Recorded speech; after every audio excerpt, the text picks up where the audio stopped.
యోహాను సువార్త 19వ అధ్యాయము 34వ వచనం.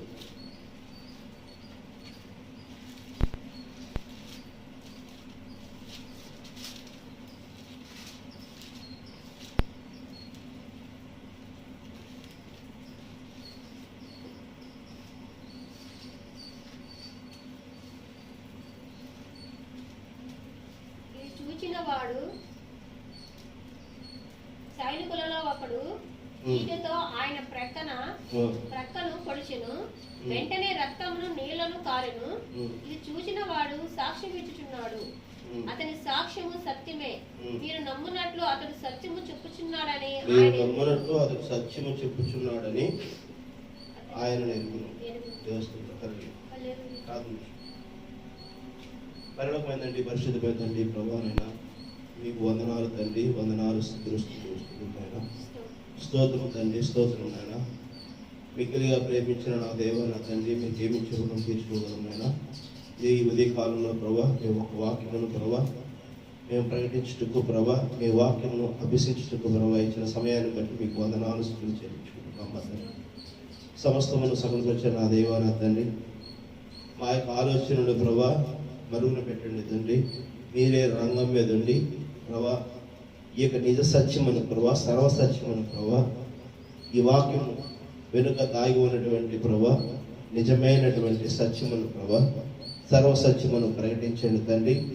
ఆ సర్వసత్యమును మేము వెంబడించుటకు మీ కృపను మాకు దయచేయగలుగుతారని కోరుకుంటూ సమస్తమును మీ చేతులుగా అప్పగించుకుంటూ మమ్మల్ని తగ్గించుకుంటూ ప్రవీణ యేసుక్రీస్తు నామములో అడిగి వేడుకుంటున్నాం తండ్రి, ఆమేన్. హల్లెలూయా.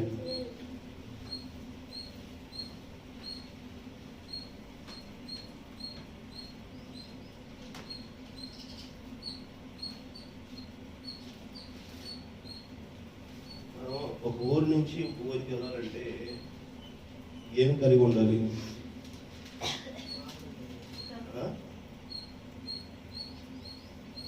ఒక ఊరి నుంచి ఒక ఊరికి వెళ్ళాలంటే ఏం కలిగి ఉండాలి?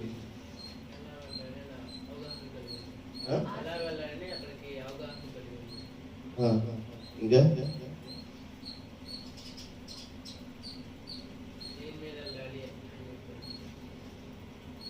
ఇంకా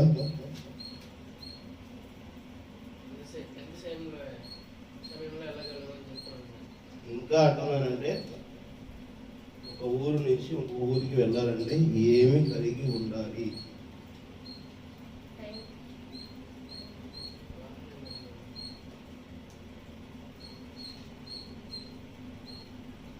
ఒక ఊరు నుంచి ఒక ఊరికి వెళ్ళాలంటే ఏమి కలిగి ఉండాలి? మార్గం కలిగి ఉండాలి. మార్గం కలిగి రాకపోతే మనం వెళ్ళాల్సిన గమ్యానికి వెళ్ళలేము. దేవస్తోత్ర హల్లెలూయా. మార్గం అనేది మనము వెళ్ళవలసిన క్రమం అయింది. దేవస్తోత్ర హల్లెలూయా. మరి దేవుడు మనకేం చెప్తున్నట్టు?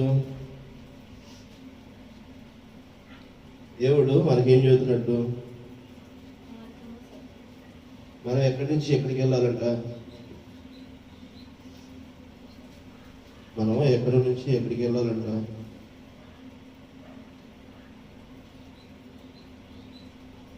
అర్థమవుతుందా?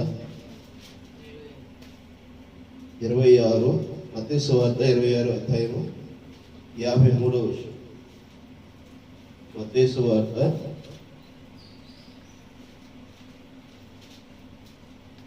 26వ అధ్యాయము 53వ వచనం.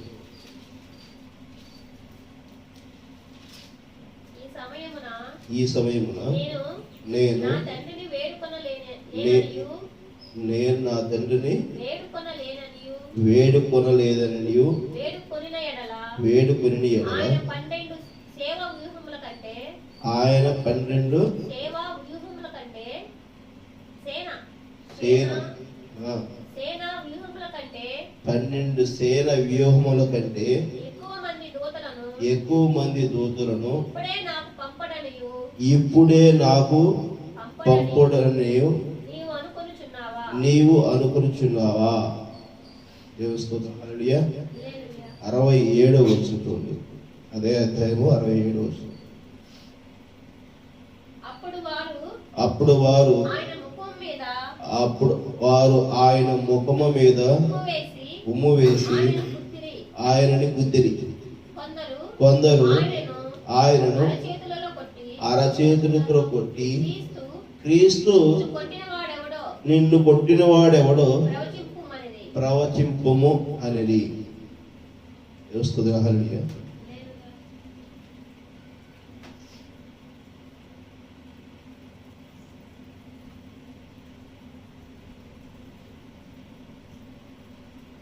మార్కు 15:19 కూడా చదవండి ఒకసారి.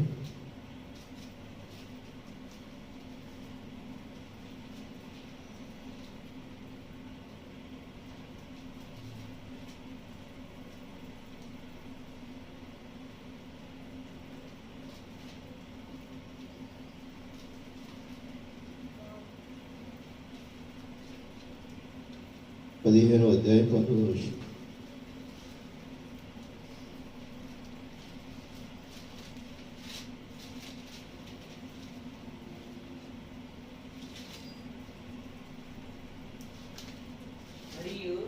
మరియు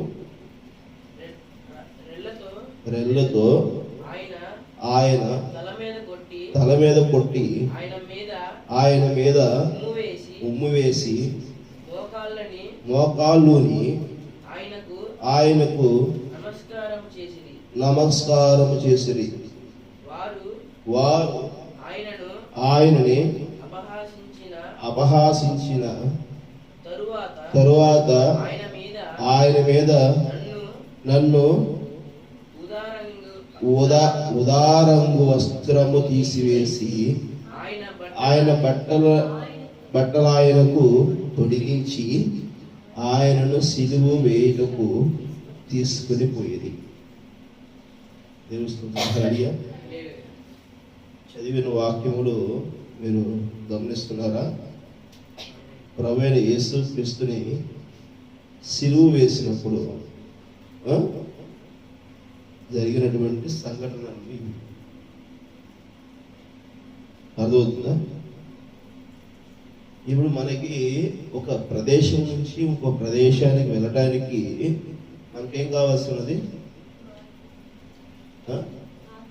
మార్గం కావాల్సి ఉంది. ఈ మార్గం కావాల్సి ఉన్న దానికి మరి దేవుడు ఏం చెప్తూ ఉంటాడంటే,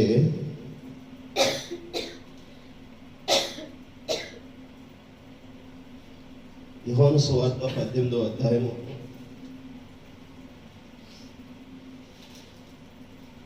36వ వచనం. యోహాను సువార్త 18వ అధ్యాయం 36వ వచనం. యేసు నా రాజ్యము లోక సంబంధమైనది కాదు. నా రాజ్యము ఈ లోక సంబంధమైనదైతే నేను ఈదులకు అప్పగింపబడుకున్నట్లు నా సేవకులు పోరాడుదురు గాని నా రాజ్యము ఇహ సంబంధమైనది కాదనను. ఏమంటాడైనా? లోక సంబంధమైనది ఆయన రాజ్యం కాదన్న. దేవస్తుతులు. హల్లెలూయా. మరి మనం ఎక్కడ ఎదుగుతున్నాము? దేవుడు ఎక్కడున్నాడని చెప్తున్నావు?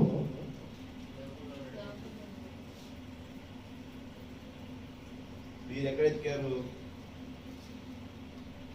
ఏం చేశారు? చూడాలి.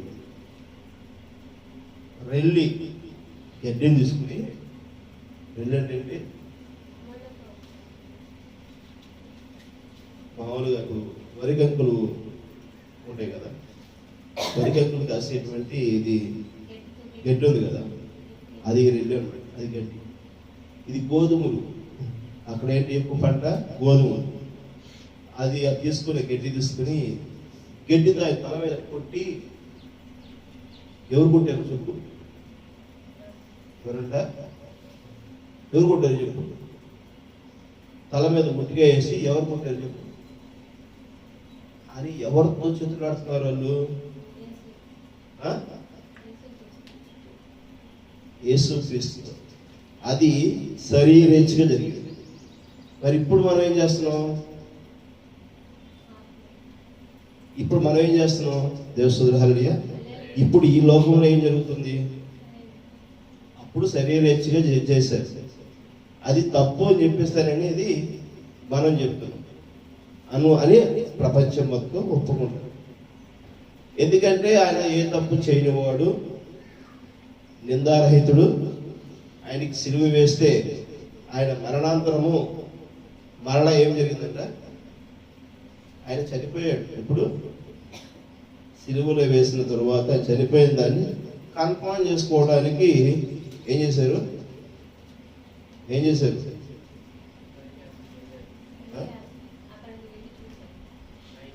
కన్ఫర్మ్ చేసుకోవడానికి ఏం చేశారు?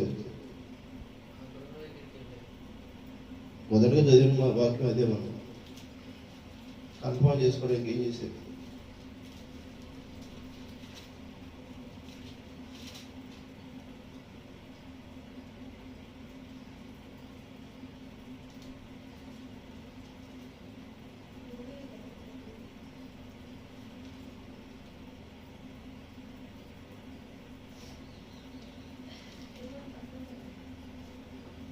మొదటిగా చదివిన వాక్యం అదే. మొదటి మాట అది. ఇక్కడ మనం బైబిల్ స్టడీస్ పెట్టాలనేది నాకు అర్థమవుతుంది. ఇక్కడ ఆరాధనగా జరగాల్సింది. రోజు బైబిల్ స్టడీస్ జరగాలి. ఆదివారం కూడా బైబిల్ స్టడీ జరగాలంటే మీరు వాక్యం చదవండి, వాక్యం చదవండి చెప్పాలి. వాక్యం చదవట్లేదు. బైబిల్లో వాక్యము మనము చదవట్లేదు. రోజు వాక్యములు కనీసం 3 అధ్యాయాలు 4 అధ్యాయాలు చదువుకుంటే సంవత్సరంలో మనం బైబిల్ కంప్లీట్ చేయగలుగుతాం. మనకు అంత తీరిక ఉండట్లేదు. అవునా? దేవస్తుతులు హల్లెలూయా. యోహాను సువార్త ఇప్పుడు చెప్పాలి కాబట్టి చదువుతున్నా. కానీ మరీ ఇంత పరిస్థితుల్లో చెప్పాలంటే ఇక మీరు ఎప్పుడు తెలుసుకుంటారు సర్వసత్యాన్ని ఎప్పుడు వెంబడిస్తారు? అపోహలోనే మనం జీవిస్తూ ఉంటున్నాం. మొదటగా చదివిన వాక్యం ఏంటి అసలు? మనం ఈరోజు మెసేజ్ స్టార్ట్ చేస్తూ చదివిన వాక్యం ఏంటి? 19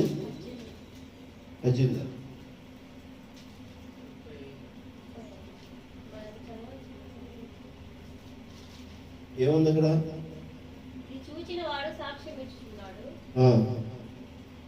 అతని సాక్ష్యము సత్యమే, మీరు నమ్మునట్లు అతను సత్యము చెప్పుచున్నాడని ఆయన.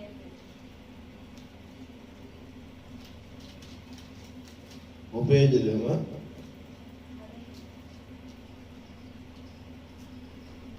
చదవంటే పక్కన పైన ఉన్నదని చదవండి. అక్కడ ఆ అక్షరం కూడా మా కంటికి కనబడట్లేదు. అక్కడ 35 చదివాం, 34 కనపడట్లేదు.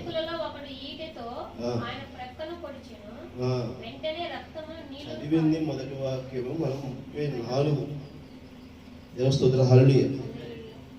34 అది చదువుతున్నప్పుడు కనీసం కన్ను పక్కకు కూడా చదవట్లేదు. కన్ను మోయబడుతుంది. వాస్తవాన్ని మనం గమనించలేని స్థితిలో ఉన్నాం. ఏం చేస్తారు వాళ్ళు? కన్ఫర్మ్ చేసుకోవడానికి ఏం చేశారు?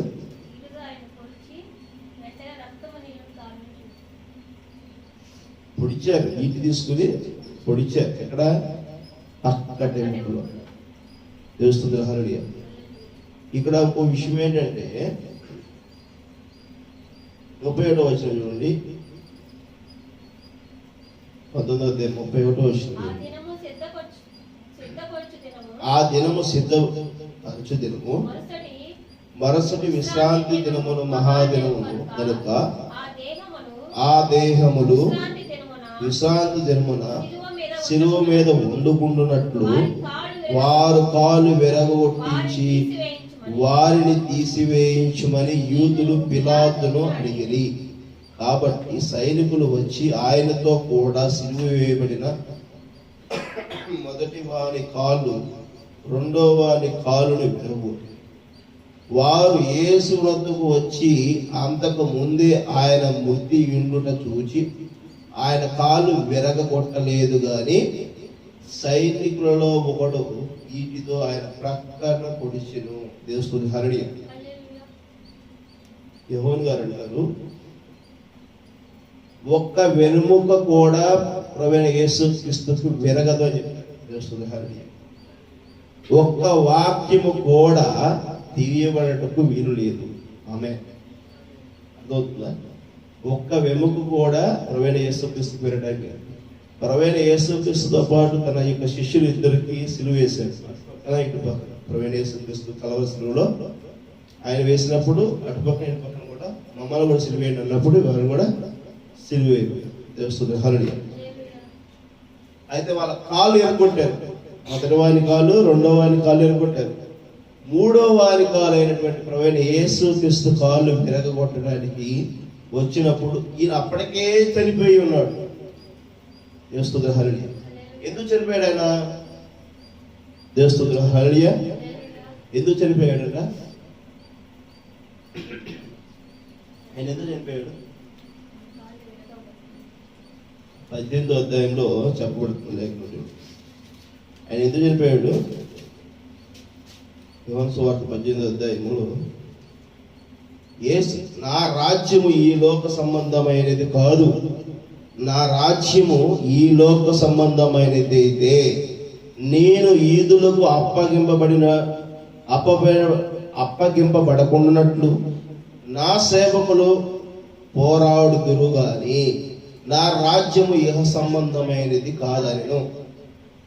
దేవుని హల్లెలూయా. ఈ లోకములో ఆయన అప్పగింపకుండా ఉండటానికి ఎవరు పోరాడాలంట? ఎవరు పోరాడతారంట? దేవుని హల్లెలూయా. ఎవరు పోరాడతారు?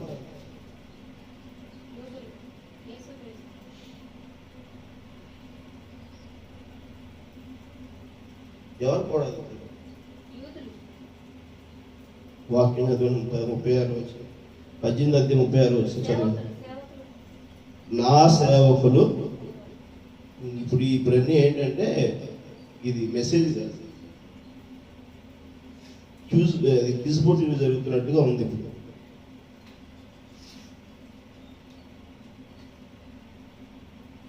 ఎవరంట పోరాడేది? నా సేవకులు పోరాడుదురు. దేవుని హల్లెలూయా. ఎవరిని ఎక్కడికి అప్పగింపకుండా? యూదులు సిలువుకు అప్పగింపకుండా. దేవుని హల్లెలూయా. ఆయన సిలువుకి ఎందుకు అప్పగింపబడ్డాడు? ఆయన సిలువు ఎందుకు అప్పబెట్టాడు? పాప పశ్చాత్తాప నిమిత్తం. దేవుని హల్లెలూయా. ఆయన ఎందుకు సిలువు అప్పగింపబడ్డాడు?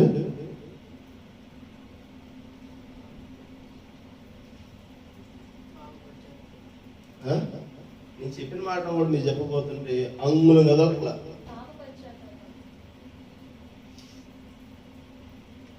ఇంట్రెస్ట్ లేకపోతే ప్రార్థన చేసి ముగించుకోండి. ఇక్కడే ఉన్నారు మీరు? బతికే ఉన్నారా?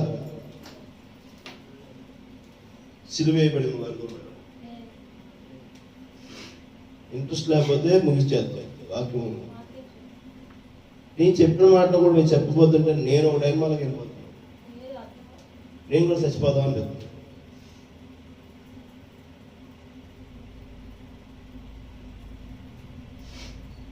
దేవుని హల్లెలూయా. నాకు ఇప్పుడు వాక్యం ముందుకు వెళ్ళట్లేదు. వాక్యం అసలు ఏం చెప్పాలనుకుంటున్నారో అది డిబేట్ అయిపోతాం.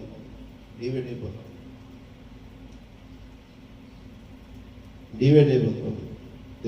హల్లెలూయా.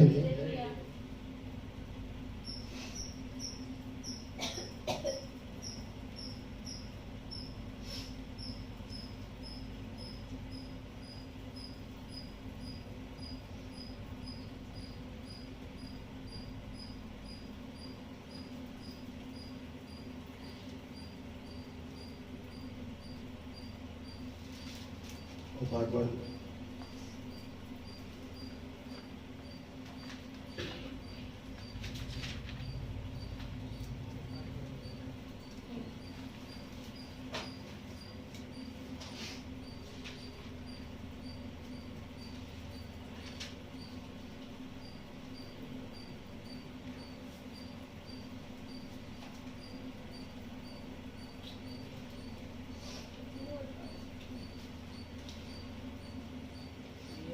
యేసయ్యా ప్రేమకే రూపమా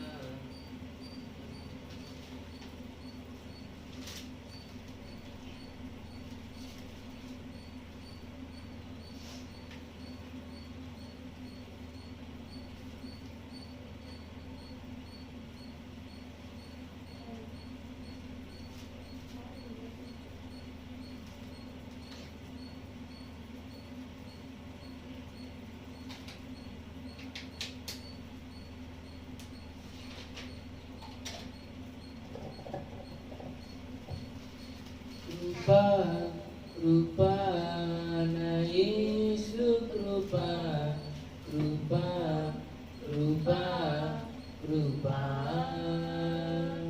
కృపా కృపా నా యేసు కృపా కృపా కృపా కృపా నీ కొరకు నన్ను ముందుగానే నిర్ణయించితివే నీవు నన్ను పిలిచి నీ నీతినిచ్చి మహిమ పరిచితివే నేనేమయ్యుంటినో అందుకు కాదయ్యా నా క్రియలను బట్టి అసలే కాదయ్యా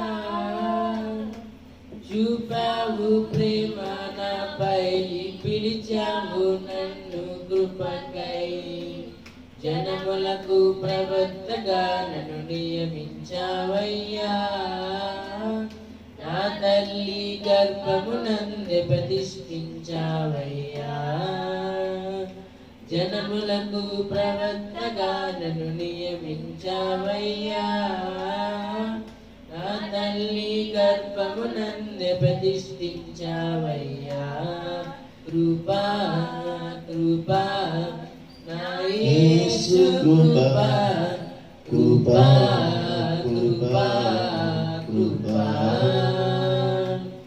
కృపా కృపా నా యేసు కృపా కృపా కృపా కృపా హల్లెలూయా. ప్రార్థన చేసుకుందాం. పరలోకమైందండి, పరిశుద్ధమైందండి ప్రభా నాయన యేసయ్య మీకు వందనాలు చెల్లించుకుందాం తండ్రి. మాలో ప్రభా ఏ దురాత్మకు ప్రభా అవకాశం ఇచ్చిన ప్రభా మమ్మల్ని క్షమించండి నాయన. ప్రభా ఇక్కడ ప్రభా మీ పరిశుద్ధాత్మ మాత్రమే ఆవరించి ఉన్నారని ప్రభా మేము మనసారా ప్రభా హృదయానుసారంగా అడుగుతున్నాం తండ్రి. ప్రభా మాలో ఏదైనా తప్పులుంటే క్షమించండి తండ్రి, క్షమించండి అయినా క్షమించండి తండ్రి, క్షమించండి తండ్రి, క్షమించండి తండ్రి. ప్రభా మీ వాక్యానుసారమైన జీవితంలో ప్రభా మరి మేము నడవడానికి మీకు దయచేయండి తండ్రి. ప్రభా గడిచిన సంవత్సరం అంతటా మమ్మల్ని ప్రేమించిన దేవుడే ఉన్నారు తండ్రి. ప్రభా ఇదిగోనైనా 2024 సంవత్సరంలో ప్రభా చివరి ఆదివారం ప్రభా చివరి ఆరాధన కలిగి ఉన్న తండ్రి. నిజముగా ప్రభా ఈరోజు ఈ ఆరాధనలో ప్రభా మరి మేము మీకు మొరపెట్టుకోవలసిన తండ్రి. ఎన్నో అద్భుత కార్యములు చేసిన దేవుడు తండ్రి. మా మధ్య ప్రభా మరి మీరు నిలిచి ఉన్నారని మా మధ్య ఎన్నో కార్యాల ద్వారా ఎన్నో పరిస్థితులను బట్టి ప్రభా మాకు స్వస్థత ఇచ్చిన దేవుడే ఉన్నారు ప్రభా. సమస్తమును సకలపరిచే నా దేవ నా తండ్రి, సమస్తమును మీ చేతులు అప్పగించుకుంటూ మమ్మల్ని తగ్గించుకుంటూ ఘనత మహిమ మీరే పొందుకోమని ప్రవీణ యేసు క్రీస్తు నామములో అడిగి వేడుకుంటున్నాం మా తండ్రి, ఆమేన్. దేవ స్తుతులు, హల్లెలూయా. మొన్న మేము ఈ మధ్యకాలంలో ఊటీ వెళ్ళాం, సహోదరులతో పాటు నేను కూడా ఊటీ వెళ్ళాను. ఎందుకనంటే అక్కడ బ్రదర్ ఉన్నారు, రాయమేధీష్ గారు. ఆయన్ని కొంచెం అస్వస్థత కలిగి ఉన్నది. దేవుడు అద్భుతంగా ఆయనని పరిచర్యలో వాడుకుంటున్నాడు. యాక్చువల్గా ఆయన మరి గత 2 వారాల క్రితం బాపట్ల వచ్చినప్పుడు మెసేజ్ చెప్పడానికి కూడా నిలబడలేనటువంటి పరిస్థితి. ఎందుకంటే కాలు పెయిన్, భయంకరమైన పెయిన్ వస్తుంది. ఆ పెయిన్ వలన నిలబడలేకపోతే కాలు కుర్చీలో పెట్టుకుని మెసేజ్ చెప్పాడు. ఇది ఇక్కడ చందాపాలెం, కల్లబాలెం అన్న చందాపాలెం. దేవస్థ హల్లెలూయా. ఆ యొక్క మీటింగ్స్కి అయితే నేను వెళ్ళలేదు, కానీ తెలిసింది. మాట్లాడినప్పుడు నేను అట్లా అన్నప్పుడు సరే ఆయన అలా ఉన్నాడు అనే విషయం. మరి ఢిల్లీలో మీటింగ్ ఉంది ఆ మరుసటి దినం. ఇక్కడ నుంచి ఆయన ఢిల్లీ వెళ్ళొస్తుంది. అయితే ఢిల్లీ ఆయన వెళ్ళలేదు, ఎందుకంటే కాలు భయంకరంగా నొప్పి ఉందని చెప్పేసి అని వెళ్ళాలి. ఆయన దాన్ని క్యాన్సిల్ చేసుకుని మీటింగ్స్ ఎప్పుడు కూడా ఆయన క్యాన్సిల్ చేయడు. నాకు తెలిసి 3 సందర్భాల్లో ఆయన క్యాన్సిల్ చేశాడు. దేవస్థానం హాలిడే. మొదటి సందర్భం వచ్చేసరికి సిస్టరు ప్రెగ్నెన్సీ డెలివరీ అయ్యే టైంలో మీటింగ్ ఉంటే మీటింగ్ రాలేక ఆ రోజు మీటింగ్ క్యాన్సిల్ చేసింది. రెండోసారి ఒక్కసారి ఆగిపోయి ఆ రెండో సంఘటన నాది. దేవస్థానం హాలిడే. బాపట్ల మీటింగ్స్ ఇచ్చాడు, నాకు మీటింగ్స్ డేట్ ఇచ్చాడు. ఆ డేట్కి టయానికి రాలేక క్యాన్సిల్ చేశాడు. నాకు తెలిసిన సందర్భంలో మూడోసారిగా మొన్న దేవస్థానం హాలిడే. ఆ డేట్ ఇచ్చిన తర్వాత మెసేజ్కి క్యాన్సిల్ చేయడానికి అవకాశం లేదు, ఇప్పుడు అట్లా క్యాన్సిల్ చేయదు. సరే, నాకు అది తెలిసిన తర్వాత మరి ఆయనకి ఎంత ఇబ్బందికరంగా ఉంటానో మరి ఆ పరిస్థితి కదా అని చెప్పేసి నేను వెళ్ళాను. వెళ్ళి పరామర్శించాం.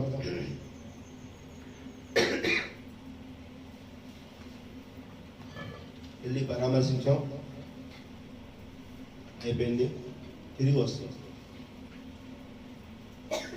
ఆయన దేవుడి దయ వల్ల బాగానే ఉన్నారు. మరి దేవుడి చిత్రం అయితే రేపు మన ఆంధ్రాకి వస్తారని మళ్ళా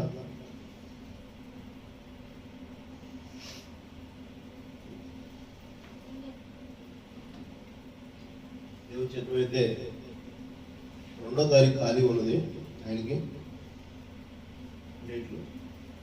మనం కూడా ప్రార్థన గురించి పెట్టుకుందామని ఆలోచన ఉంది. మరి ఆయనతో చెప్పాను, ప్రయత్నం చేయండి కదా అని చెప్పారు. అది దేవుడి చిత్తం. మరి అది ఒకవేళ మనకు అవకాశం ఇస్తే దేవుడు మంచిగా ప్రార్థన పెట్టుకుందాం. అయితే మేము తిరిగి వస్తున్నప్పుడు మిట్టపాలెం దాటిన తర్వాత ఒక దురాత్మ నాకు కొంతమంది నాతో ఉన్న సహోదరులు కొంత దూరం వస్తున్నాం. మరలా రిపీట్ కనబడింది. మరలా ఒక 10-15 కిలోమీటర్ల తర్వాత మరలా రిపీట్ కనబడింది. అదే దురాత్మ వెంబడిస్తున్నాం. నేను వస్తున్నాను కానీ చెప్పండి. నాకు నా పక్కన ఉన్నటువంటి బ్రదర్ సచిన్ బ్రదరు, ఆయన మనసుకి ఎందుకు మేము ఒక సువార్త మా మధ్య మరి ప్రైవేట్ యేసుక్రీస్తు నామములో బాప్టిజం తీసుకున్నటువంటి బ్రదర్ ఒక అతను లేడు. ఆయన ప్రైవేట్ యేసుక్రీస్తు నామములో బాప్టిజం పొందరు, బాప్టిజం లేదు, అన్నిల్లో ఉన్నటువంటి వ్యక్తి. ఆ బ్రదర్కి మెసేజ్ చెప్తున్నాం, సువార్త చెప్తున్నాం. సువార్త చెప్పేటప్పుడు ఇలాంటి ఆత్మలు గరిమిడి చేస్తాయి, ఇబ్బంది పెడతాయి. సరే, ఇబ్బంది పెడతాయి అన్న ఉద్దేశంతో బ్రదర్ ఆపి ప్రార్థన చేయండి అని చెప్పేసారు అన్నాడు నన్ను. సరే, మేము ప్రార్థన చేస్తాం. ప్రార్థన చేస్తున్నప్పుడు నాకు తలంపు కలిగింది. మొత్తము దేవా మా యొక్క వాహనం మమ్మల్ని మీ ఆధీనంలో తీసుకోండి అని చెప్పేసరి దేవుడికి మరి అప్పగించుకున్నాం. దేవస్తుల హల్లెలూయా. నిజంగా ఆయన మమ్మల్ని అరిచేతిలో పెట్టు కాపాడు. ఆమె ఎందుకంటే మేము కొంత దూరం వచ్చిన తర్వాత సెల్వా ఈ రోడ్డు దాటిన తర్వాత సెల్వా దాటిన తర్వాత ధర్మపురి దగ్గరకు వచ్చిన తర్వాత ఏమో హైవే మీద మాకంటే ముందు ఒక 800 కార్ వస్తుంది. ఆ కారు డివైడర్ను తరిగి బోల్తా కొట్టి డివైడర్ మధ్య మీద ఉన్నటువంటి ఆ ఇనప కడ్డీలన్నింటినీ తోసుకుంటూ వెళ్ళిపోయింది. ఎంత దూరం అంటే దాదాపు ఒక 50 అడుగుల దూరం వరకు, 50-60 అడుగుల దూరం వరకు మొత్తం డివైడర్ మొత్తాన్ని నలిపేసింది. కారు బోల్తా పడిపోయింది. కారు ఇంజిన్ భాగము, కారు వెనక భాగము అప్పించైపోయింది. ఆ బండిలో ఇద్దరే ఉన్నారు, డ్రైవరు డ్రైవింగ్ చేస్తున్నటువంటి వ్యక్తి, పక్కన ఉన్న వ్యక్తి. ఆ క్యాబిన్ వరకు ఏం కాదు, ఆ క్యాబిన్ వరకు వాళ్ళు బాగా ఉన్నారు. ఆ క్యాబిన్ డ్రైవింగ్ చేసేటువంటి ఆయన మాత్రమే చేతి దెబ్బ తగిలింది, చేతి దూకిపోయింది, ముగ్గురు బ్లడ్ వస్తుంది. పక్కన ఉన్న వ్యక్తికి ఏం కాలేదు. ఆ ఇద్దరు వ్యక్తులు సేఫ్, బండి మొత్తం కొల్లగొలేదు. అది ఎలాగంటే జస్ట్ ఆ బండి తగిలేది అంతా కూడా, ఆ బండి మొత్తం మా కళ్ళ ముందు విజువల్స్ నాకు ఏదైతే కనబడిందో నా పక్కన ఉన్నటువంటి సహోదరుడు కూడా అదే దర్శనంలో కనబడింది. ప్రార్థన మేము ముందు వచ్చేటప్పుడు ఒక 2-3 కిలోమీటర్ల దూరంలో ఆ బండి తగ్గుతుందని చెప్పి డ్రైవింగ్ చేస్తున్నటువంటి బ్రదర్ కూడా తెలిసింది. దేవస్తోత్రాలు. అతను అన్నిడే బాప్టిస్ట్ తీసుకోవాలి. ఇంకా అది చూస్తుండగానే మా కళ్ళ ముందు జరిగినట్టుగానే జరిగిపోయింది. మేము నిద్రలో ఉన్నాం, నేను కళ్ళ మూసుకునే ఉన్నాను. నేను నిద్రలో ఉన్నాను. నా పక్కన ఉన్న ఒక డ్రైవర్ మాత్రమే వెళ్తున్నాడు. ఆయన కళ్ళ ముందు జరిగింది కాదు, జరుగుతుంది అని అనిపించింది. అది టర్నింగ్ పాయింట్లో టర్నింగ్ తిరుగుతున్నాము, బండి అక్కడ యాక్సిడెంట్. బండి తీసి ఆపుతున్నారు. అప్పుడే గంటగా వేరే బైక్ అతను ఆపాడు, మేము ఆపాము. వేరే 4 ఆపారు. ఆ ఇద్దరు బండిలోంచి బయటకు వచ్చారు. ఇంకో బండి మధ్యలోనే ఉంది, డివైడర్ మధ్యలోనే ఉంది, సేఫ్. వాళ్ళు సేఫ్ అనుకోవాలి, నేను కూడా బయలుదేరి వచ్చేసాను. అలా దేవుడు తన యొక్క వాక్యానుసారమైన జీవితంలో ఉన్నప్పుడు రక్షిస్తాడు. దేవస్తోత్రాలు. అయితే ఒక విషయం ఏంటంటే, ఇక్కడ మేము రక్షింపబడ్డాం మంచిదే, మరి వేరే బండిని అవి ఆత్మను పడగొట్టి మరి వాళ్ళు కూడా ఇబ్బంది పడకూడదు కదా. కాబట్టి దేవుడు వారిని కూడా ఆశీర్వదించాడు. ఆమేన్. చూసారా, మమ్మల్ని తప్పిస్తూ మాకు జరగవలసినటువంటి ప్రమాదాన్ని ఎదుటివాడికి జరిగే పరిస్థితి వచ్చినప్పుడు కూడా వారిని కూడా రక్షించే దేవుడే ఉన్నాడు. ఆమేన్. అర్థమవుతుందా? అంటే తన బిడ్డలకి సహాయం చేస్తున్నటువంటి ప్రతి బిడ్డను కూడా దేవుడు రక్షిస్తాడు. ఆమేన్. అది ఎందుకనంటే అక్కడ వాక్యం ఇప్పుడు మనకు చెప్పబడుతుంది. చూసారా, నేను 18:36 వచ్చింది. ఈ లోక సంబంధం అయితే నేను ఈదులకు అప్పగింపబడకుండానట్లు నా సేవకులు పోరాడుదురు కదా, కానీ నా రాజ్యము ఇహ సంబంధమైనది కాదని తెలుసుకుంటారు. ఇక్కడ మనం దేని మీద పోరాడుతున్నాం? తెలుసుకుంటారు. హల్లెలూయా. దేని మీద పోరాడుతున్నాం మనం? దేని మీదైనా పోరాడే ఎందుకు ఈ లోకంలో మనకేమైనా ఉన్నదా? తెలుసుకుంటారు. హల్లెలూయా. మనం దేని మీద పోరాడాల్సిన అవసరమే లేదు. హల్లెలూయా. దేని మీద మనం యుద్ధం చేసేటువంటి అవసరమే లేదు. కానీ ఈ లోకంలో వాళ్ళందరూ దేని మీద పోరాడుతున్నారు? భుక్తి కోసము, స్థాయి కోసము, స్థానం కోసము, దేనికోసము? ఆస్తిపోస్తులు సంపాదించుకోవడం కోసము పోరాడుతూనే చేస్తుంది. హల్లెలూయా. మరి మనం నిజంగా దేనికోసం పోరాడాల్సి ఉంది? ఇప్పుడు మనము మన పాప పశ్చాత్తాపం కోసం మనం నిలబడవలసిన వారు. హల్లెలూయా. మనం పుట్టకతోనే పాపంలో ఉన్నాము, పాపంలో జీవిస్తున్నాం. అలా ఎలాగనంటే ఎవరు ఈ భూమి మీద పుట్టిన వారు ఎవరు నీతిమంతులు లేరు. హల్లెలూయా. ఎవరు నీతిమంతులు లేరని ప్రభువైన యేసుక్రీస్తు చెప్తున్నాడు. ఎవరైనా సరే ఆ వేషి మీద ఒక రాళ్ళు తీసుకుని కొడుతున్నప్పుడు ఎవరైనా ఒకరు నీతిమంతులు ఉంటే ఆమెని కొట్టండి, నీతిమంతులు లేకపోతే కొట్టబాకండి, అందరూ ఆగిపోయారు. హల్లెలూయా. అదవుతుందా? ప్రభువైన యేసుక్రీస్తు కూడా భూమి మీద పుట్టడం వలన నేను నీతిమంతుడిని చెప్పలేదు. ఆమేన్. అదవుతుందా? ప్రభువైన యేసుక్రీస్తు కూడా భూమి మీద పుట్టినందుకు నేను నీతిమంతుడని చెప్పలేదు. శరీరధారుడుగా వచ్చి మన మధ్య జీవించి ప్రతి ఒక్క సమస్యను, ప్రతి ఒక్క పరిస్థితిని ఆయన చవి చూసిన వాడే. ఆమేన్. నువ్వు నేను కూడా మన జీవితంలో ఆ విధముగానే చవి చూడవలసి ఉన్నది. అయితే ఆయన నడిచిన దారి ఎలాంటిది? నీతి దారి అయినది. ఆమేన్. ప్రేమ దారి అయినది. ఆయన వేరే వారికి స్వస్థత ఇచ్చేటప్పుడు ఈ లోకంలో ఇప్పుడు ఏం జరుగుతుంది? నీ దగ్గర డబ్బులు ఉన్నాయి, ఎదుటోడికి వాసు వచ్చింది, ఎదుటోడి దగ్గర లేవు. అప్పుడేమంటున్నాం మనం మనకెందుకు, వాడికి ఇవ్వడం ఎందుకు, వాడికి ఇచ్చిన ఉపయోగం ఏంటి, నువ్వు దాచుకునే ఉపయోగం ఏంటి? చేస్తున్నాడు ఆల్రెడీ. వారి కష్టాల్లో ఉన్నప్పుడు మనం వెళితే, వారి కష్టాల్లో ఉన్నప్పుడు మనం ఎందుకు సమయం వ్యర్థం చేసుకోవాలి? ఈ మాట ప్రవేణ యేసుక్రీస్తు అనుకున్నాడా? ఎదుటి వారికి సాయం చేసే దాంట్లో ప్రవేణ యేసుక్రీస్తు అనుకున్నాడా? ఎవరో చనిపోయి దేహం ఎదురొస్తుంటే ఆయన లెమ్మన్నప్పుడు లేచింది బాడీ. చనిపోయినటువంటి మనిషి కూడా లేచింది. శవాన్ని తీసుకుని వెళ్తుంటే ప్రవేణ యేసుక్రీస్తుకి ఎదురొచ్చింది. ఆయన జీవం ఇచ్చినవాడే ఆమె. ఎందుకని? ఈయన నిత్య జీవుడై ఉన్నాడు ఆమె. ఈయన సర్వశక్తుడై ఉన్నాడు ఆమె. ఈయన ప్రేమ కరుణామయుడై ఉన్నాడు ఆమె. అలాంటి వ్యక్తి ముందు మరణం వస్తుంటే మరణం ఏమవ్వాలి? అపజయం పాలవ్వాలి. దేవస్తుగ్రహాన్ని ఆ మరణము కూడా ఆయనను జయించిన వాడే ఉన్నాడు ఆమె. ఆయన జయించడంలోనే కాదు, ఆయన వెంబడించిన వారందరూ జయించడం కోసం ఆయన కృప చూపించాడు ఆమె. అర్థమవుతుందా? మరణం అంటే ఏమనుకుంటున్నాం మనం? మరణం జయించడం అంటే ఏమనుకుంటున్నాం మనం? అందరూ సహజంగా ఏమనుకుంటున్నాము?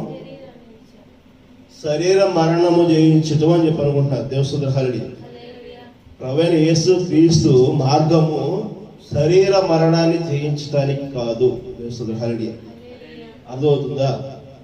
ఆత్మ మరణాన్ని జయించడానికి, రెండో మరణాన్ని జయించడానికి. దేవస్తుగ్రహాలని మొదటి మరణం అయితే మన ప్రకటన గ్రంథం మొన్న 29వ అధ్యాయం మనం చూసాం.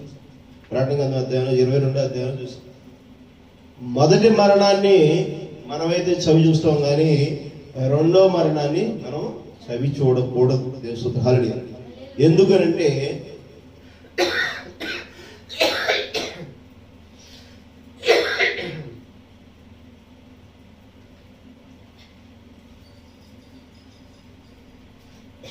మరణమా ఏంటి? పరలోకం ఏంటి? దేవస్తుగ్రహాలని ఈ పరలోక రాజ్యంలోనికి మనం ప్రవేశించడానికి రెండో మరణాన్ని మనం జయించవలసి వస్తుంది. దేవస్తుగ్రహాలని మొదటి మరణాన్ని మనం జయించాలి అంటే ఎలాంటి జీవితం కలిగి ఉండాలి? క్రమం కలిగి జీవితం కలిగి ఉండాలి, నీతి కలిగి జీవితం ఉండాలి, వాక్యాన్ని మనం గమనించే స్థితిలో ఉండాలి. వాక్యము మనల్ని ఎప్పటికప్పుడు శుద్ధీకరణ చేస్తుంది. శుద్ధీకరణలోనే మనము పాపం కాబడతాం. ప్రవేణ యేసుక్రీస్తు నామములో మనము శుద్ధీకరణ కావాల్సి ఉంది. చూడండి, మత్తయి సువార్త 26వ అధ్యాయము 53వ వచనం.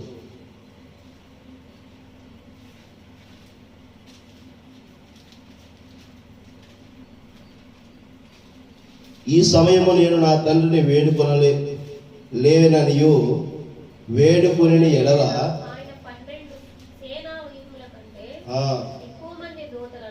ఎంతమంది అంట? నా తండ్రిని వేడుకుని ఎడల ఆయన 12 సేనా వ్యూహముల కంటే ఎక్కువ మంది దూతలను ఇప్పుడే నాకు పంపడనియు నీవు అనుకొనుచున్నావా? ఆ క్షణంలో ప్రవేణ యేసు క్రీస్తు మరణమును జయించి సర్పము యొక్క తలను చితకబాదితే. దేవస్తుగ్రహాలని మనం జనరల్గా సర్ప సంతానం అంటే అది వేదం అనుకుంటున్నాము. మరి ప్రవేణ యేసుక్రీస్తు మరణంలో సర్పాన్ని తలను చితకబాదాడు అని చెప్పేసి అని అనుకుంటున్నాం. దేవస్తుగ్రహాలని మరి అక్కడ సర్ప సంతానమును మనం సర్పాన్ని చితకబాది మరి ఆయన జయాన్ని చూపించాడు కదా. మరణంలో జయించి 3వ రోజు లేచి నేను బతికే ఉన్నాను, ఇదిగో నా దేహము కలిగి ఉన్న వ్యక్తిని అని చెప్పేసి చూపించాడు. దేవస్తుగ్రహాలని తన యొక్క శిష్యులను పట్టుకోమని చెప్పి చూపించాడు. మరి నీవు నేను ఆ విధముగానే దేవునికి వారసులుగా ఉన్నామంటే నీలో నాలో ఆ యొక్క పరిశుద్ధాత్మ ఆవరింపు కలిగి ఉంటే ఆ దేహము మరలా కనబరచబడుతుందా లేదా? ఆమె నీలో నాలో కూడా ప్రవీణ యేసు క్రీస్తు కనబరచబడటం కోసము ఆశ కలిగి ఉన్నాడు ఆమె. ఆయన నిన్ను నన్ను అలాగే ఉన్నాడు. దేవస్తుగ్రహాలని నీ పాపమును నువ్వు జయించుట కోసమే ఆయన ఉన్నాడు. ఆయన పాపాన్ని జయించడానికి ఆయన నీ ద్వారా పాపం మూల్యము చెల్లించకుండానే తన యొక్క శత్రువుని నశింపు చేయగలడు. దేవస్తుడు హరి అర్థమవుతుందా? నశింపక చేయగలడు. 12 మంది సైన్యముల వ్యూహములు ఆయన పంపమంటే అంతకంటే ఎక్కువే పంపగలడు నా తండ్రి అని అంటాడు. ఆయన ఒక మాట చెబితే సర్వము సృష్టి కాబడింది. ఆయన ఒక మాటతో స్వస్థతనిచ్చిన దేవుడే. ఆయన ఉమ్ము వేసి కళ్ళకి అద్దితే కళ్ళు వచ్చినాయి కదా. దేవస్తుత్రాలు ఆయన సర్వశ్రేష్ఠుడే, పరమ వైద్యుడై ఉన్నాడు కదా. మరి వారి యొక్క మాటలను వారి యొక్క హృదయమును మార్చగలిగేటువంటి జ్ఞాన సంపూర్ణత ఆయన లేదా? సాతాను వెళ్ళిపో అంటే వెళ్ళిపోయింది కదా. మరి అంతటి కలిగినటువంటి వ్యక్తి ఆయన ఎందుకని సిలువకు అప్పగింపబడటానికి అనుమతించాడు. దేవస్తుత్రాలు ఈ శరీరముతో పుట్టినటువంటి పుట్టకగలిగిన శరీరము మరణం కలిగి ఉండటం కోసము ఈ యొక్క రెప్పపాటి జీవితాన్ని దేవుడు అల్ప జీవనముగా ముగించుటకు అనుమతించాడు. ఆమె అర్థమవుతుందా? మనం గత వారంలో కూడా మాట్లాడుకున్నాం. తల్లి గర్భమున ఆ యొక్క సీడ్ ఉన్నప్పుడు ఆ సీడ్లోని జీవం ఉంది. ఆమె అక్కడ ఆ జీవము అక్కడ నుంచి తల్లి గర్భము ద్వారా ఇహలోక సంబంధములకు రావడం కోసము మరి జననం కలుగుతుంది.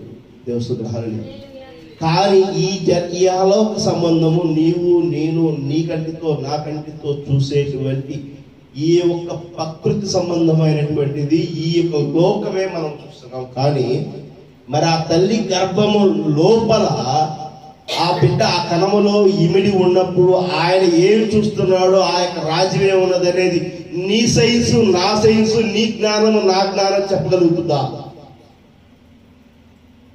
అర్థమవుతుందా? దేవస్తుత్రాలు హల్లెలూయా. నా ప్రియమైన సహోదరి సహోదరులారా గమనించారా?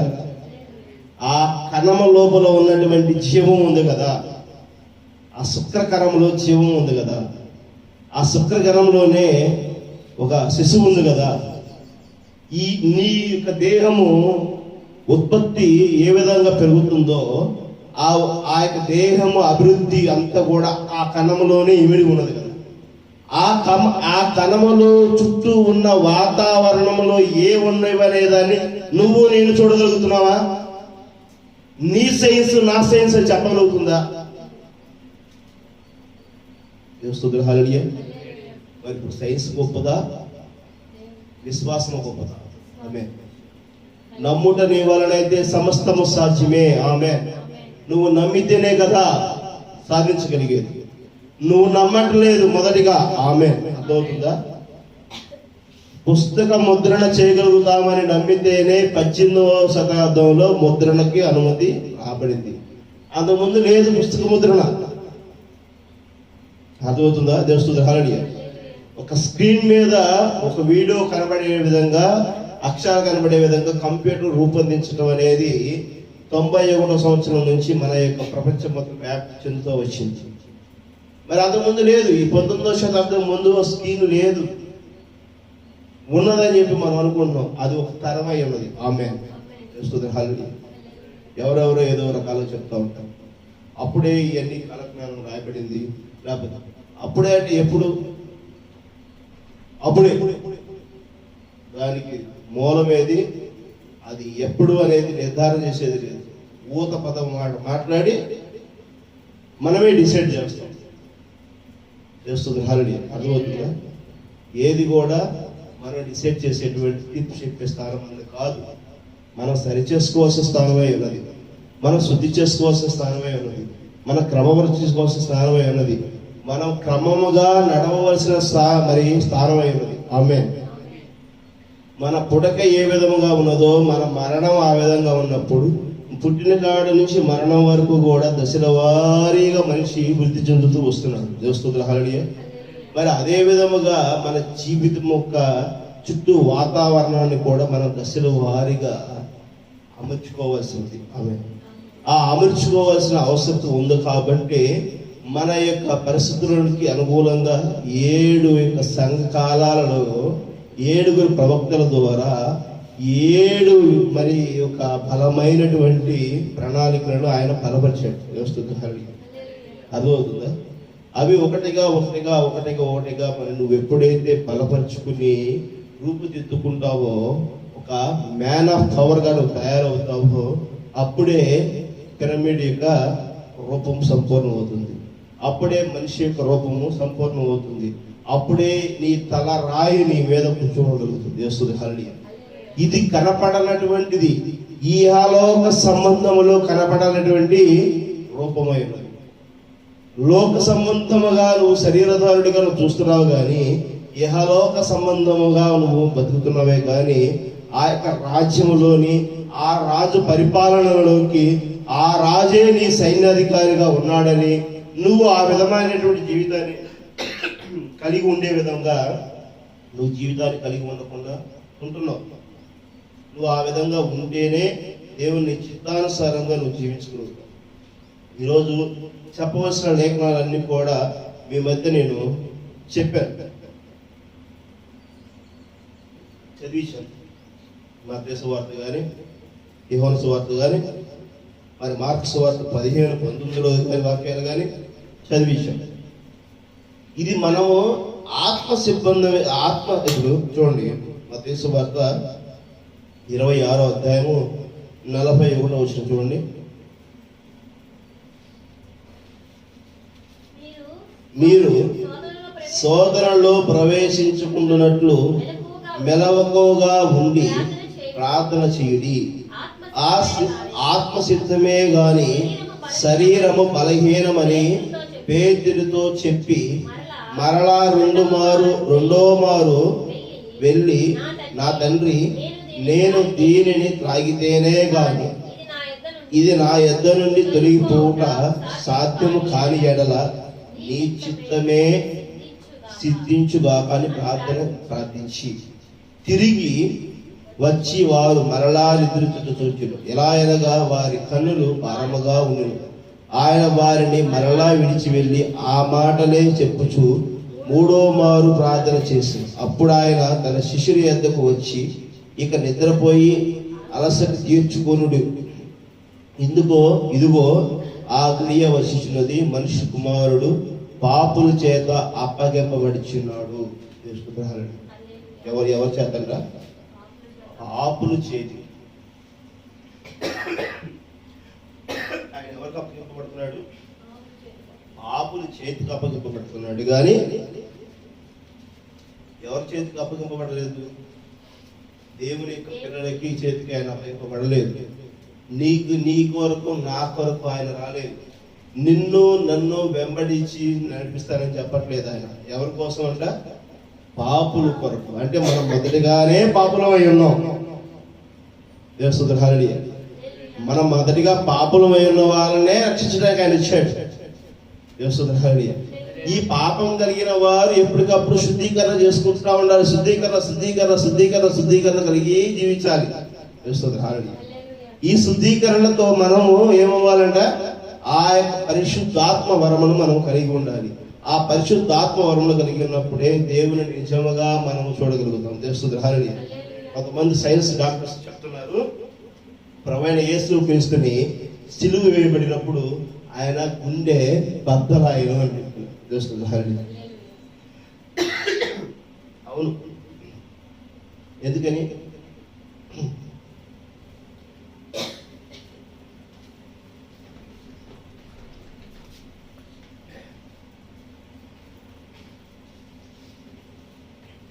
ఏం కట్ చేస్తున్నావా? ఎందుకు మళ్ళీ ఎట్లా యాడ్ చేస్తుంది?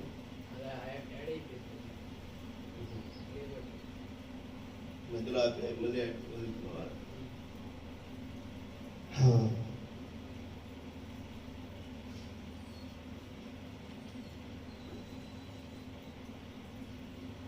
ఆయన మనకేం చెప్తున్నాడు? మనం శుద్ధీకరణ చేసుకోవాలని చెప్తున్నాడు. ఇప్పుడు ఆయన యుద్ధం చేయడానికి రాలేదు, నీ చేత యుద్ధం చేయడానికి వచ్చాడు. ఆమె దేని మీద? మరణం మీద, సాతాను శక్తుల మీద, ఈ లోక సంబంధమైనటువంటి వాటి మీద నువ్వు జయించి పరిశుద్ధుడుగా ఉండాల్సి ఉంది. సమయం అనేది దానికోసం ఆయన ప్రార్థనా బలం కలిగి ఉండండి. ఆ ప్రార్థనా బలము మనము ప్రతి క్షణము జీవించవలసిన వారిగానే ఉన్నాం. ఇక్కడ ఏదైతే మనం కోల్పోతున్నామో అక్కడ ఏదైతే పొందుకోవలసి ఉన్నదో దాన్ని మనం పొందుకోగలుగుతాం. ఇక్కడ మనం ఏం కోల్పోతున్నామో అక్కడ తెరవబడుతుంది. దేవుని హల్లెలూయా. ఇక్కడ ఏదైతే మనం అనుభవిస్తున్నామో అక్కడ అది ముయ్యబడుతుంది. దేవుని హల్లెలూయా. అర్థమవుతుందా? ఈ లోకంలో నువ్వు ప్రేమానురాగాలు కలిగి నువ్వు జీవిస్తే నువ్వు కూడా అక్కడ కూడా ప్రేమానురాగాలు జీవిస్తావు. దేవుని హల్లెలూయా. ఇక్కడ నువ్వేం చేస్తున్నావు? ప్రేమానురాగాలు జీవించడం కోసము నువ్వు దేన్ని కోల్పోతున్నావు? కుళ్ళు కుతంత్రాన్ని కోల్పోతున్నావు. దేవుని హల్లెలూయా. అర్థమవుతుందా? అక్కడ ఏమవుతుంది? అప్పుడు నువ్వు స్వేచ్ఛగా బతుకుతుంది. ఒకరికి అవసరం లేదు అక్కడ. అర్థమవుతుందా? దేవుని హల్లెలూయా. ఎందుకంటే అక్కడ నీతిమంతులు ఉన్నారు, అక్కడ పరిశుద్ధులు ఉన్నారు. ఇక్కడ ఏమన్నారు? ఎవరున్నారు? ఇక్కడ ఒకరికి అవసరం ఉన్నది. దేవుని హల్లెలూయా. ఈ లోకంలో ఒకరితో ఒకరికి అవసరం ఉన్నది, ఒకరితో ఒకరితో ప్రేమ పంచుకోవాల్సినది, ఒకరిని ఒకరు గౌరవించుకోవాల్సిన అవసరం ఉంది, ఒకరిని ఒకరు కాపాడుకోవాల్సిన అవసరం ఉంది. ఎందుకంటే తప్పిపోయేటువంటి సమాజము ఇక్కడే ఉంది, ఇహలోకంలోనే ఉన్నది. అప్పగింపబడిన ఈ లోకము ఇక్కడే ఉన్నది. పాపులకి అప్పగింపబడ్డాడు ఆయన. దేవుని హల్లెలూయా. ఇక్కడే పాపం ఉన్నది. ఈ పాపమే మనం వెంబడిస్తుంది. కాబట్టి ఆ పాపాన్ని మనము పరిశుభ్రత చేసుకోవాల్సింది. దేవుని హల్లెలూయా. ఆ పరిశుభ్రత చేసుకోని విధంగా మనం ఉండకపోతే మరి ఎలా ఉంటుంది? వీళ్ళు ఏం చేస్తున్నారు? ఎంత ఆశయంగా చేస్తున్నారు. రెల్లుతో కొట్టి ఎవడుగా కొట్టారు చెప్పుకో. మరి అంత అపహాస్యం చేసినటువంటి పరిస్థితి ఆ రోజు ఉన్నది కదా. మరి ఈ రోజు ఏమవుతుంది? దేవుని బిడ్డల్ని అవమానిస్తున్నారు కదా. మరి నీ ప్రవీణ యేసుక్రీస్తు ఆ రోజు వాళ్ళని ఏమైనా చెప్పించాడా? వాళ్ళని ఏమైనా కొట్టాడా? ఆయన ఏమయ్యాడు? ఉండి బగిలి చనిపోయాడు. ఆమె అవుతుందా? దేవుని హల్లెలూయా. ఆయన చనిపోయాడని చెప్పి నిర్ధారణ చేసుకోవడానికి చనిపోయిన వాడిని కూడా పక్క టెంపుల్లో బల్లెము పొడిచారు. దేవుని హల్లెలూయా. ఇది ఈ లోక తీరయం. ఈ లోకంలో ఆ విధంగానే ఉంటుంది. ఓకే, పర్లేదు, ఇబ్బంది ఏం లేదు. దేవుడే చెప్తున్నాడు, అనుమతిస్తున్నాడు కదా, అనుమతించాడు.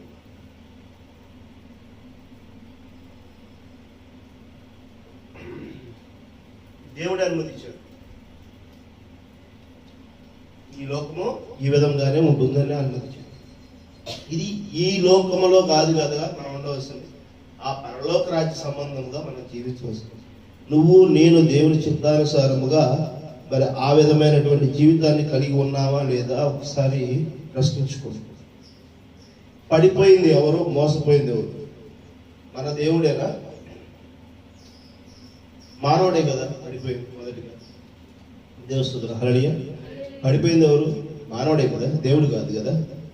పడిపోయిన వాడు మనిషి. మరి మనిషే కదా మళ్ళీ లేవాల్సింది. అదవుతుందా? పాపం వెంబడించింది ఎవరిని? మనిషినే కదా. పాపం వెంబడించింది మనిషినే కదా. ఆ మనిషే ఆ పాపాన్ని జయించవలసింది. ఆమె మొదటిగా జయించిన వాడు ప్రవీణ యేసుక్రీస్తు. ఆమె అర్థమవుతుందా? ఆ విధముగా నువ్వు నేను అలానే జయించడం కోసమే నీ మధ్య నా మధ్య ఆయన ఎప్పుడూ కూడా నిలిచి ఉన్నాడు. ఆమె నీతో నాతో కూడా నిలిచి ఉన్నాడు. ఈ గమ్యం నుంచి ఈ గమ్యానికి మధ్యలో నిలిచినది ఏంటయ్యా? దేవుని హల్లెలూయా. ఏంటది? మార్గమై ఉంది. ఆమె అల్పాయు ఒమేగాయు నేనే. అల్పాయు నుంచి ప్రారంభమై ఒమేగా దాకా నువ్వు రావడానికి ఏమై ఉన్నా? నేను మార్గమై ఉన్నా. నిన్న నేడు నిరంతరం ఏకరీతిలో నేనే సత్యము, నేనే జీవము, నేనే మార్గమై ఉన్నాను. ఆమె అర్థమవుతుందా? సత్యం ఆయనే అన్నాడు, ఆయనే జీవమై ఉన్నాడు, ఆయనే మార్గమై ఉన్నాడు. ఆమె ఈ కాలం నుంచి ఆ కాలం వరకు కూడా నువ్వు ప్రయాణం చేయవలసినది ఏంటంట? ఆయన ద్వారా. ఆమె యహలోకము నుంచి పరలోకములకు నువ్వు చేరడానికి మార్గం ఏంటంట? ప్రవీణ యేసుక్రీస్తే. ఆమె పరలోక రాజ్యం నుంచి యహలోకలో రాజ్యంలోకి నువ్వు రావడానికి ఆయన ఎలా వచ్చాడు? గర్భం ద్వారా నువ్వు నేను ఎలా వచ్చాము. ఆ కణంలో నుంచి మనం ఆ కణంలో ఏ ఒక్క రాజ్యం ఉన్నదో మనకు తెలియదు. ఆ కణంలో ఎంత పరిపాలన ఉందో మనకు తెలియదు. ఇమిడిపోయి ఉన్నదాన్ని మనం చూడలేనటువంటి కనుడే అంత పెద్ద వ్యాప్తి చెందినటువంటి విశ్వం మొత్తం వ్యాపించిన దేవుడే ఉన్నాడే. ఆ దేవుడిని నువ్వు నేను చూడగలుగుతావా? ఆయన ఇక్కడ బంధించగలుగుతావా?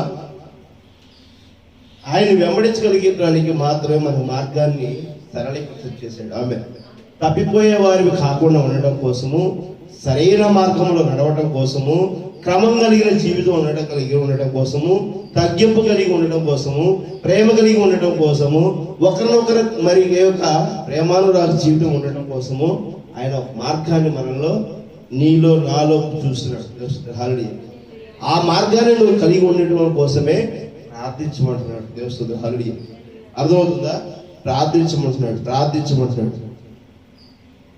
నేను దీనిని త్రాగితేనే గాని ఇది నా యొద్ద నుండి తొలగిపోవట సాధ్యము కాదని ఎడలా నీ చిత్తం సిద్ధించును గాక అని ప్రార్థించి, దేవుడు హల్లెలూయా.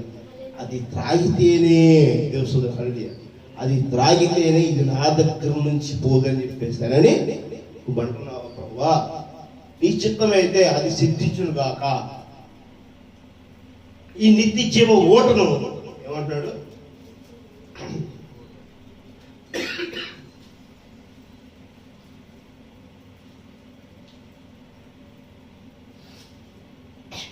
సమర స్త్రీ దగ్గరికి ఆయన వచ్చినప్పుడు ఏమంటాడు?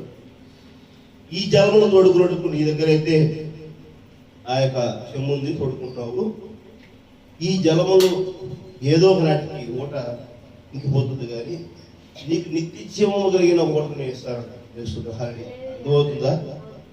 నిత్యజీవము కలిగిన ఓటను ఇస్తారంటాడు ఆయన. అప్పుడు దీనిని త్రాగితే ఆ నిత్యజీవము కలిగిన ఓటను నువ్వు త్రాగవలసి ఉంది. ఆమె అర్థమవుతుందా?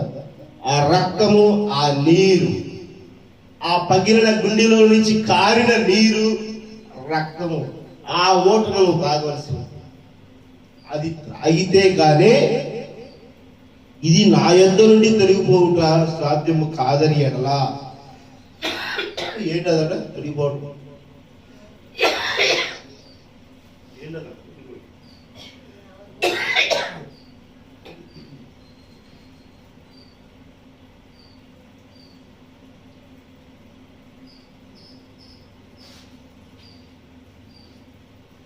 ఏం తొలగిపోదట? ఇది నా యొద్ద నుండి తొలగిపోవుట సాధ్యము కాదని ఎడలా. ఏంటది తొలగిపోతుంది? ఏంటిది? హల్లెలూయా. మన దగ్గర ఏముంది ఇప్పుడు? మనల్ని అంటి పెట్టుకున్నది ఏంటది? మనల్ని అంటి పెట్టుకున్నది ఏంటిది? మొదటిది ఏమై ఉన్నది? హల్లెలూయా. మొదటిది మరణం అయితే మరణము చనిపోతాం, కానీ రెండవ మరణం అయితే మరణము చనిపోకూడదు. దేవుడు హల్లెలూయా. మన ఇంటి పెట్టుకున్నది ఏంటి? మరణము. ఆ మరణము తొలగిపోవాలంట. దేవుడు హల్లెలూయా. అర్థమవుతుందా? తండ్రి, నేను దీనిని తాగితే గాని ఇది నా యొద్ద నుండి తొలగిపోవుట సాధ్యము కాని ఎడల నీ చిత్తమే సిద్ధించుగాక అని ప్రార్థించి, దేవుడు హల్లెలూయా, ఈ నిత్య జీవము కలిగిన ఓట కలిగిన దేవుడిని నువ్వు త్రాగితేనే ఈ మరణము, మొదటి మరణము నిన్ను విడిచిపెట్టిపోతుంది. దేవుడు హల్లెలూయా. అర్థమవుతుందా? అప్పుడే కానీ అది పోదు, అప్పుడు దాకా పోదు. అప్పుడు అది పోదు నీ చిత్తమైతే. అప్పుడు ఆయన ఏమన్నాడు? చూశాడు, కిందకు వచ్చాడు, వాళ్ళు నిద్రపోయి ఉండటాన్ని మరలా ఆయన దేవుడు చెప్పాడు. మరలా మూడోసారి వచ్చాడు, చూశాడు, ప్రభువా నీ చిత్తం అని చెప్పేసాడు. ఇక నిద్రపోయింది, లేవండి, నిద్రపోయింది, చాలు, లేవండి, పాపులకు నన్ను అప్పగించే సమయం వచ్చింది, రండి అని అన్నాడు. హల్లెలూయా. అర్థమవుతుందా? జరిగిన పాపాలకి అప్పగించడానికి మరణం నా దగ్గరికి వెంబడిస్తుంది, రండి అని అన్నాడు. అప్పగించండి అంటాడు. తన శిష్యుల ఎందుకు వచ్చి ఇక నిద్రపోయి అలసట తీర్చుకునుడి, ఇదిగో ఆ గడియ వచ్చి ఉన్నది, మనిషి కుమారుడు పాపుల చేతికి అప్పగింపబడుచున్నాడు. దేవుడు హల్లెలూయా. అర్థమవుతుందా? ఇక మరణానికి అప్పగింపబడుతున్నాడు. దేవుడు హల్లెలూయా. ఆ శరీరము మరణానికి అప్పగింపబడడానికి అప్పుడు అనుమతించారు. దేవుడు హల్లెలూయా. ఇప్పుడు ఏమై ఉందంట? ఆ మరణములో నుంచి ఆ నిత్య జీవ ఓట ఉత్పన్నం అవుతుంది. దేవుని హల్లెలూయా. అర్థమవుతుందా? ఇతను చనిపోయాడని చెప్పి చెక్ చేశాడు ఆయన. ఈటితో బల్లెలను గుచ్చి చెక్ చేశాడు. దేవుని హల్లెలూయా. అప్పుడు ఏమైంది? నో నో నో నో, ప్రభువైన యేసుక్రీస్తు చనిపోలేదు. చనిపోతే రక్తము గడ్డ కడుతుంది. ఒక్క ఎముక కూడా విరగలేదు, విరగదు అని 800 సంవత్సరాలకు ముందు ప్రభువైన యేసుక్రీస్తు సిలువ వేయబడే ముందు, సిలువ వేసే నాటి నుంచి 800 సంవత్సరాలకు మునుపు యోహాను గారు సాక్ష్యం చెప్పాడు. దేవుని హల్లెలూయా. ఆయన ఒక్క వెముక కూడా విరగదన్నాడు. పక్కన ఉన్నటువంటి వాళ్ళ వెనుకలు విరిగినాయి. అర్థమవుతుందా? మొదటి వారి కాళ్ళు విరిచారు, రెండవ కాళ్ళు విరిచారు, మూడో ఆయనటువంటి ప్రభువైన యేసుక్రీస్తు దగ్గరికి కాళ్ళు విరవడానికి రాలా. పక్కట ముగ్గురు బల్లెములను పొడిచి రక్తము నీరు ఏమైందంట? చిందించబడింది. దేవుని హల్లెలూయా. నీ కొరకు నా కొరకు ఆయన చిందించిన నిత్య జీవ ఓటను తాగుట కొరకు దేవుడు కృపించాడు. ఆమేన్. అర్థమవుతుందా? ఆ నిత్య జీవ ఓటను నువ్వు నేను గనక త్రాగిన ఎడల ఏమవుతామంట? మొదటి మరణమును నువ్వు నేను జయించడం కోసం ప్రభు చూపిస్తున్నాడు. దేవుని హల్లెలూయా. ఎంత గొప్ప కార్యం ఆయన మన మధ్య ఉంచాడు, ఎంత ప్రేమతో మనం మన మధ్య ఉంచాడు. ఆ వాక్యమును మనము ఎప్పుడు మనం చూసి కలిగి ఉన్నట్టే అప్పుడు మనం నిజంగా ప్రభువైన యేసుక్రీస్తు నిత్య జీవం మనకి. దేవుని హల్లెలూయా. అర్థమవుతుందా? నీవు నేను ఏదో తమాషాగా ప్రార్థనకు వచ్చి ప్రార్థన చేసుకుని వెళ్ళిపోతేనో వాక్యం చదివితేనో కుదరదు కదా. క్రమం కలిగిన జీవితంలో ఉండాలి. ఆ నిత్య జీవ ఓటను తాగడం కోసం శ్రేష్టమైనటువంటి వాక్యంలో నుంచి నువ్వు ఓటగాలి. ఇప్పుడు ఫలాన్ని నువ్వేం చేస్తావు? జ్యూస్ తాగాలంటే ఏం చేస్తావు? దాన్ని పిండి తాగాలి. దేవుని హల్లెలూయా. అర్థమవుతుందా? వాక్యమును కూడా ఆ విధంగానే నలిపి పిండి తాగాలి. ఇది జీవం. దేవుని హల్లెలూయా. మన ఊరికనే చదువుకుని కూర్చుంటాను, లేకపోతే ఊరికనే మాట్లాడుకుంటాను, కుదరదు కదా. ఈ సర్వసత్యమును గ్రహించాలంటే నలగగొట్టబడాలి. దేవుని హల్లెలూయా. గెత్సెమనే తోటలో ఆయన నలగగొట్టబడ్డాడు. దేవుని హల్లెలూయా. అనగా గెత్సెమనే తోటలో ఆయన నలగగొట్టబడ్డాడు. ఈ గిన్నె నిశ్చితమైతే బోర్లిచ్చిన ఆయన అని చెప్పి అడిగాడు. దేవుని హల్లెలూయా. మరి నీవు నేను ఏమి నలగొట్టబడుతున్నాము? వాక్యంలో ఏమి నలగొట్టబడుతున్నాము? ఏమి నిత్య జీవ ఓటకు నువ్వు సాదృశ్యంగా నువ్వు నేను నిలవడకు ప్రయత్నం చేస్తున్నాను? ఆ ప్రార్థనా శక్తి మన దగ్గర ఉన్నదా? ఆ వాక్య బలం మన దగ్గర ఉన్నదా? ఆ తగ్గింపు జ్ఞానం మన దగ్గర ఉన్నదా? ఆ ప్రేమానురాగమైన జీవితం నీవు నేను ఉన్నామా? ఆ ప్రభు చూపించిన జీవితంలో నీవు నేను జీవించడం కోసం ప్రయాసపడే వారిగా ఉన్నామా? యెహోలోక సంబంధమైనటువంటి ఆలోచనలతోనే మనం జీవించి ఉన్నామా? అందుకని అంటున్నాడు దేవుడు, ఏమంటున్నాడు? నేను ఈ లోక సంబంధికుడిని కాదు. ఏంటంట?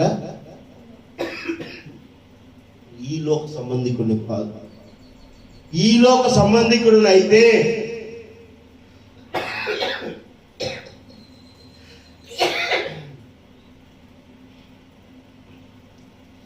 26 ఏంటది? మత్తయి సువార్త చదవండి.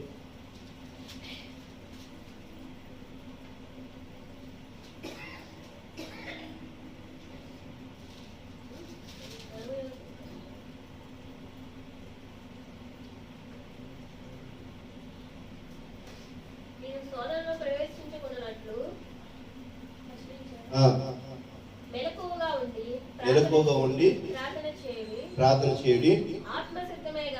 ఆత్మశక్తిమే గాని శరీరము బలహీనమని పేతురుతో చెప్పి. ఇది కాదు నేను చెప్పదు. యెహోలోక సంబంధమైనటువంటి వాక్యము చదివాం కదా మనం.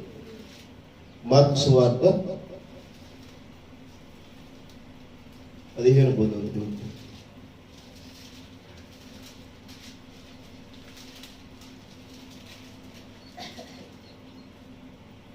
మరియు రెల్లుతో ఆయన తల మీద కొట్టి ఆయన మీద ఉమ్మ వేసి మోకాలు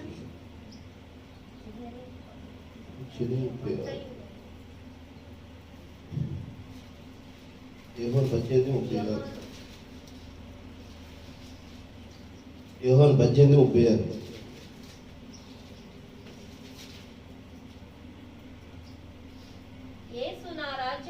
యేసు నా రాజ్యము ఈ లోక సంబంధమైనది కాదు, నా రాజ్యము ఈ లోక సంబంధమైనది అయితే నీదు యూదులకు అప్పగింపబడకుండానట్లు నా సేవకులు పోరాడుదురు గాని నా రాజ్యము ఇహ సంబంధమైనది కాదని నువ్వు హల్లెలూయా. ఈ లోకానికి అప్పగింపబడకున్నట్టు పోరాడలేదు. ఇక్కడ కూడా వాక్యము నిలబడడం కోసము ఈ లోకంతో వాళ్ళు పోరాడట్లేదు. దేవస్తులు హల్లెలూయా. అర్థమవుతుందా? దేంతో పోరాడాలు? మరణమును జయించడం కోసము. ఆమేన్. అర్థమవుతుందా?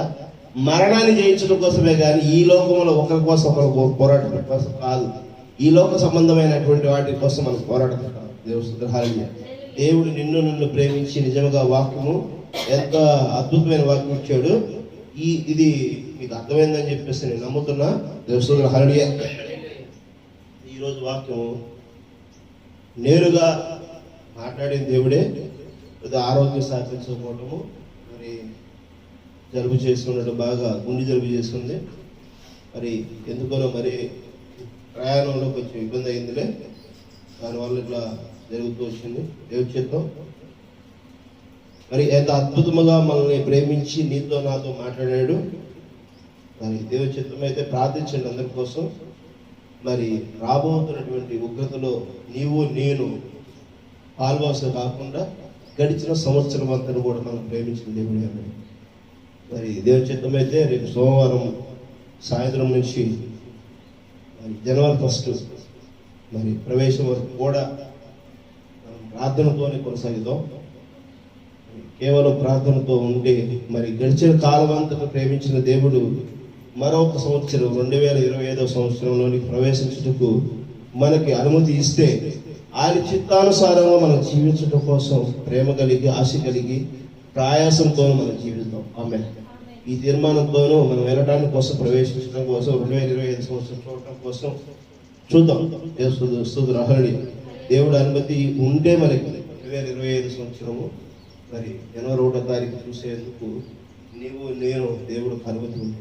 అంటే ఎందుకు మనం అంటున్నామంటే ప్రతి గడియ మనము చూడటానికి దేవుడు కృపిస్తున్నాడు. ఆమేన్. ఎందుకనంటే తనను తాను కనబరచబడటం కోసం. దేవుడు హల్లెలూయా. ఆ ప్రేమ మన మీద చూపినప్పుడు మనం నిజంగా ఆ ప్రేమానురాగంగా మనం జీవించి ఉన్నామా లేదా అనేది నీవు నేను సరి చేసుకోవాల్సి ఉన్నాము. ఆ యొక్క ప్రార్థనా పూర్వక జీవితం నీకు నాకు లేకపోతే, మరి నీవు నేను కనుక తగ్గింపగలిగిన వారిగా లేకపోతే మరి నిజంగా మనము ఏముంటాం? ఈ లోక సంబంధంగానే బతుకుతాం. ఈ లోకానికే మనం అప్పగింపబడి ఉంటాం. దేవస్తుల హల్లెలూయా. ప్రార్థన చేస్తాం.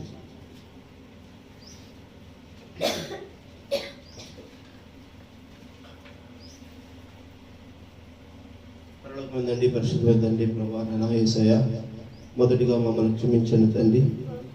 ఇదిగో నాయనా ప్రభువా, మీ యొక్క వాక్యమును ప్రభువా ప్రకటించడంలో ఎక్కడో అలసత్వం ప్రభువా, అలసట కలిగిన శరీరము ప్రభా, ఈ దేహం బలహీనత అయిన తండ్రి ప్రభా, ఈ దేహంలో ప్రభా మీరు మాట్లాడటకు ప్రభా, మిమ్మల్ని కనపరచడంలో ప్రభా మేము ఎక్కడో విఫలమైతే మమ్మల్ని క్షమించండి ప్రభా. నీ బిడ్డలతో మీరు మాట్లాడటకు ప్రభా ఏది నిర్ణయించున్నారో అది ఆ విషయాన్ని వారికి తెలియపరచాలని మేము నమ్ముతున్నాం తండ్రి. ప్రభా నేరుగా మాట్లాడే దేవుడు తండ్రి, నిత్యజీవం కలిగిన దేవుడు తండ్రి, నిన్న నేడు నిరంతరం ఏకరీతిలో ఉన్న దేవాల తండ్రి మీకే వందనాలు స్తుతులు చెల్లించుకున్నాం తండ్రి. సర్వసత్యములోనికి మమ్మల్ని నడిపించగలుగుతారని కోరుకుంటున్నాం తండ్రి. సమస్తమును మీ చేతులకు అప్పగించుకుంటూ మీరు నడిపించుకుంటూ ప్రభా ఇదిగో ఈ ఉదయ కాలంలో ప్రభా చేసిన ప్రార్థనలు, ఆరాధనలో ప్రభా మీరే మహిమ పొందుకున్నారని మేము నమ్ముతున్నాం తండ్రి. ఇవి ఈ శబ్దయంత్రం ద్వారా వింటున్న వారిని కానీ ప్రభా ఇదిగో ప్రభా ఈ చుట్టుపక్కల వారందరూ కూడా పేరు పేరున దీవించండి, వారి అవసరాలు అక్కర్లు తీర్చండి ఆయన. ప్రతి ఒక్కరిని ప్రభా మీరే ప్రేమపూర్వకంగా ఆశీర్వదించండి ఆయన.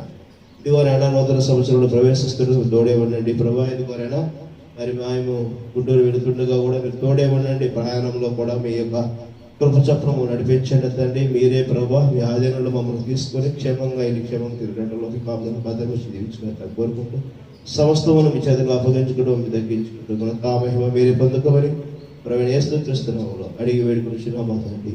ఆమేన్.